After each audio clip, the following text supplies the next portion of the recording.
Hi guys! It's Tutor right here, and we have one question to be answered from one of our viewers with regards to the video that we have regarding Microsoft Office Excel. And the question is how to set the format of date on a certain cell.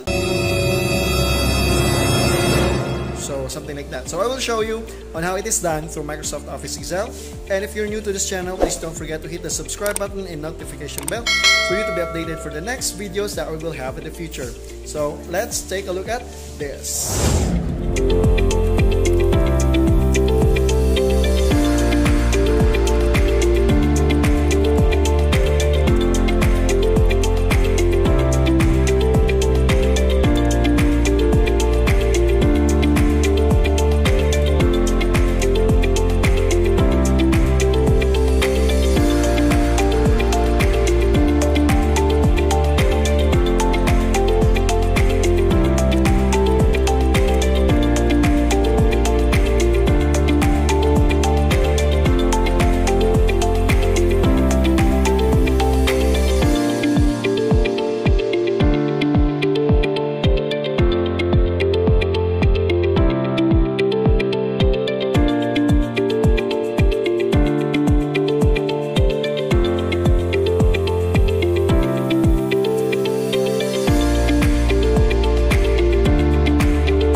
That is how simple are we going to set the format for a date in a particular cell on Microsoft Office Excel.